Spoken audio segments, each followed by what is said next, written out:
fall before, but sure did love. It was the wang dang taffy apple tango mambo cha-cha-cha, feeling cold, I don't know. Ooh la la la la la la la. The crowd was tapping and clapping as the music played. His heart was right in time with every little move she made. Though he was shy, she took his hand and said, don't be afraid. Let's do the wang dang taffy apple tango mambo cha-cha-cha. I don't know. Ooh la la la la la la. He did a spin and shook his shoulder to get the zing of it, the swing of it. But every time he tried to hold her, she'd shake and shuffle and go the other way. Now all night long he did it wrong, but still it ended right. My buddy walked her home and got a kiss and held her tight. So you can bet he'll be at Papa Joe's tomorrow night to do the wang dang taffy apple tango mambo cha-cha-cha. I don't know. Ooh la la la la la la.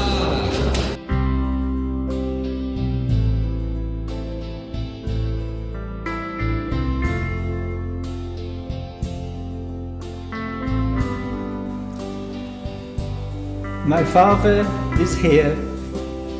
He's with us in this room. He's standing next to me right now and sitting next to you. He's outside appreciating the sunlight. He's in the canteen sipping on some coffee, and at home waiting for us to return. He is so happy right now, seeing the faces and the shirts, hearing our prayers, living the memories. We've got loved ones here over the internet and with us in spirit. And he is beside each and every one of us, beaming with pride, soaking up the love and admiration. He is such a formidable force, a gentleman, a friendly face. His character dominates. His presence dominates. When he's with people who he likes, loves, respects or admires, he comes to life. He's always been an outgoing soul to everyone he's met, always cracking jokes or laughing about something, rarely taking things seriously or worrying about things that were out of his control. He never argued or fell out with anyone. He hated conflict and loved life both at home and at work. He's been on the buses for most of his adult life. I'm now starting to wonder if my love for Preston, for the bus station, the people, only actually exists because I've spent my entire life viewing it through my dad's lens, his positive energy beaming through all this time. I used to live with him on the buses. We all did. I'd join him on routes, have grannies offering me money, tag along on private hire for Morris dancer groups and all sorts. In later years, until recently, joining him, my sisters and Jenny on the Preston bus day trips. Anytime I fundraised for charity, Dad would make a point to get donations, drivers not even knowing me throwing change into his metaphorical bucket, which I take more as an indicator of the respect they had for their colleague, my dad. As a fully grown adult, even now, I can't emphasise the joy I'd feel meeting him on his lunch breaks or seeing him drive past in a bus in town. It was such a beam of light. It's fair to say he mixed his personal work-life balance pretty well. The love of his life, working by his side for the last 2 decades, meant his workplace wasn't the typical prison sentence some of us might feel our places of work to be. Add to the mix the friendships he'd formed over the years, the support he'd given to colleagues and management, the laughs and banter he'd have in the canteen, often over claiming yet another win on the Bandits. Dad always signed up for overtime, in part so he could enjoy eagerly awaited 5-star holidays, even ordering limousines to drive us to the airport from his Brookfield terraced house. He loved seeking the most luxurious resorts in the most exotic locations for him and Jenny and those of us who were able to join. He worked hard and played hard, driving the buses till midnight or waking at 4 a.m. I won't lie, I never understood how he did it, and it was difficult to see at times, and we would have open, honest conversations about his lifestyle and the future and his health, and he embraced and appreciated those conversations, but still would pretty much carry on as normal. An example, Jenny would make him the most beautiful, healthiest of salads for lunch. Seriously gorgeous salads. But then a few hours later, we'd be going out for dinner, where he'd devour multiple portions of garlic bread cheese, half a roast chicken with ribs on the side, extra onion rings, and why not more garlic bread, all washed down with 3 pints of Pepsi Max and followed up with a sharing sundae for 4. He was a funny guy.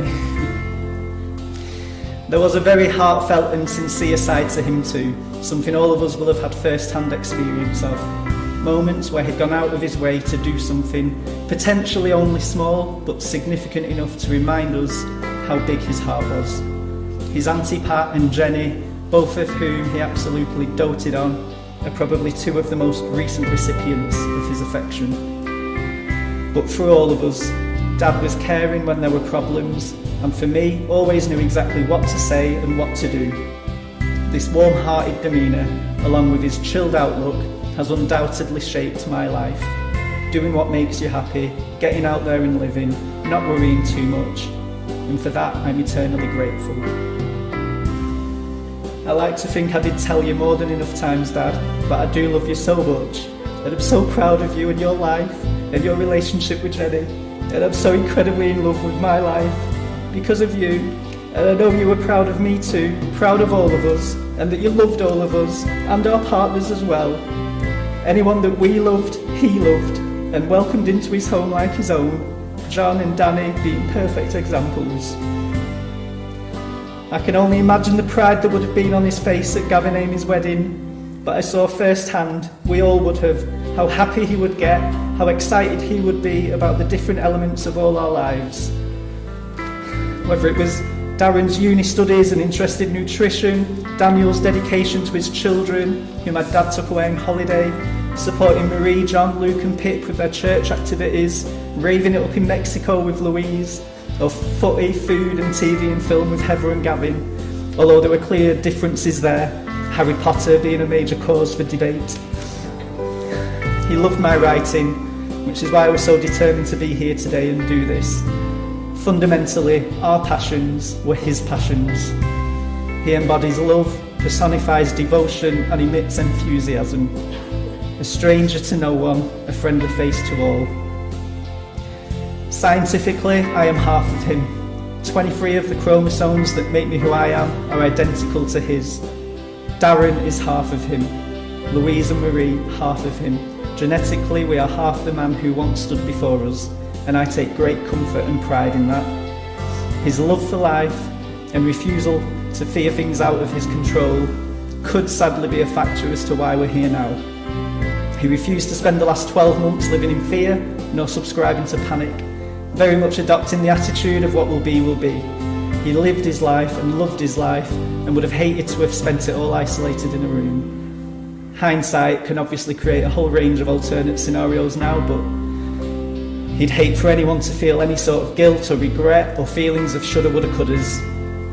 As he might say, it is what it is. One source of comfort I have is that he and Jenny went into hospital together, hand in hand, and that he chose to go to sleep, and that he wasn't in too much pain, and that from his perspective he fully expected to wake up. And as difficult and as heartbreaking as all of this is, I'm so filled with joy, even now just thinking about him and talking about him. He has been and will continue to be such a light in so many of our lives. For me, Louise, Marie and Darren, he has literally been by our side since our first breath. For Heather, Gavin and Jenny for more than 20 years. My mum nearly 50. Auntie Jill and Christine, his equally warm-hearted, beautiful, fabulous sisters, and their gorgeous Auntie Pat, what, their entire lives together. Speaking of Stoke, I have to slip in a couple of amusing anecdotes. So when my dad moved to Preston from his family home in Stoke, To feed his love for the buses, he signed up for a mystery bus tour at the bus station. Would you believe the mystery destination, which he didn't learn about until they arrived, was in fact Stoke? Fast forward a little and we see Clive with his first ever car, a delicate little freewheel Reliant Robin. He used to drive that fiberglass death trap long distance down to Stoke and up to Scotland with our mum and my brother and sisters all crammed inside, and our neighbours on Clayton Brook would apparently just look at him in amazement. He obviously went on to own much better, well, actual cars in the future, and became a much better driver, one would hope. But one day whilst overtaking a cyclist, who, let's face it, all bus drivers love, this cyclist's seat got clipped by and stuck to the wing mirror. My dad dragged this poor cyclist along the road at 30 miles per hour for a good kilometre before realising. Of course, it isn't just about the length of time that any of us might have known him. It's about the moments, the memories, the gestures of goodwill, the shared experiences. Indeed, there'll be people who he spent a minimal amount of time with, who he could have had an equally profound impact on. There'll be people who might not even know his name, who might not even know that any of this has happened, who'll one day realise that they've not seen that friendly, funny, sarcastic driver for a while and wonder where he's gone. For us, the impact he's had, these bonds, don't disappear simply because he isn't physically beside us. They can or will live through us. Spiritual connections are such an overwhelming source of strength, and he'll be walking beside us for as long as we need or want him to. There's no doubt in my mind that he'll be part of all of our future memories, watching new grandchildren be born, watching Luke and Pippa grow, watching the rest of us fall in love and marry the loves of our lives, watching out to see who'll now start pocketing all the money from the canteen bandit machines. The magnitude of his character is such that just thinking about him will bring him right back into the room with us. Like now, he is here, with us in this room. He's standing next to me, sitting next to you. He's outside appreciating the sunlight. He's in the canteen sipping on his coffee, and at home waiting for us to return. He will forever be a part of us. Clive John Neal, Dad, loving husband, brother, grandfather, friend, uncle, colleague, nephew and son, forever part of all of our lives. Thank you. Well done.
the fastest milk cart in the West. She said she'd like to bathe in milk. He said, all right, sweetheart.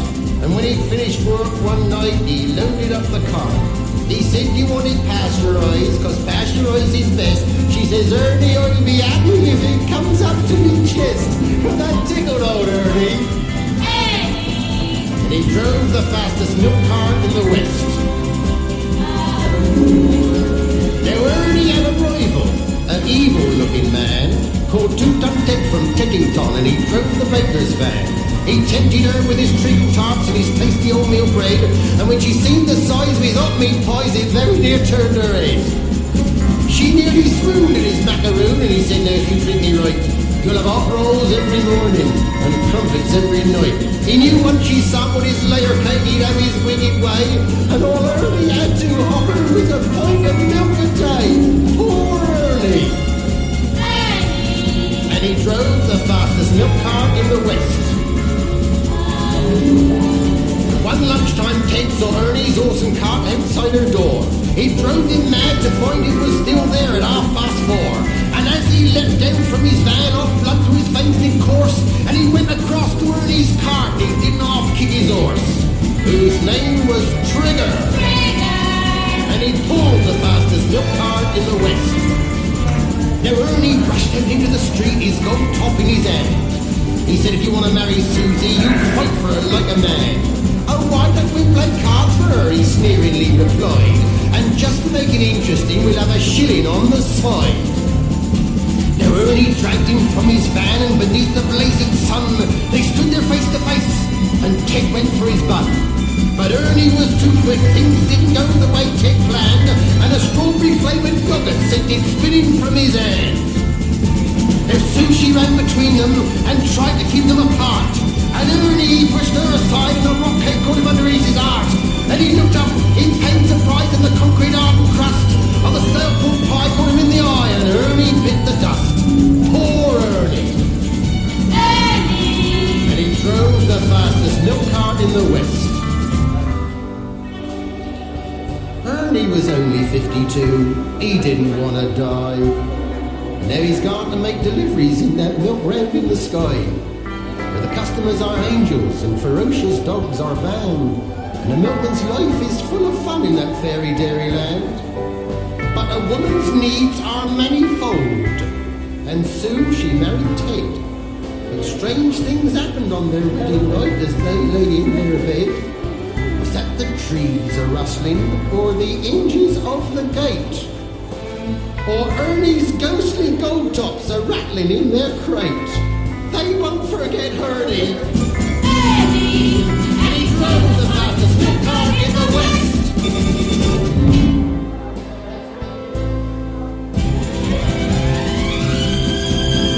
You could hear the offbeats pound as they raced across the ground, and the clatter of the wheels as they spun round and round. And he galloped into Market Street, his badge upon his chest. His name was Ernie, and he drove the fastest milk cart in the West. Now Ernie loved a widow, a lady known as Sue. She lived all alone in Lindley Lane at number 22. They said she was too good for him, she was haughty, proud and chic. But Ernie got his cocoa there 3 times every week. They called him Ernie. And he drove the fastest milk cart in the West. She said she'd like to bathe in milk. He said, all right, sweetheart. And when he'd finished work one night, he loaded up the cart. He said you wanted pasteurised, cause pasteurised is best. She says, Ernie, I'll be happy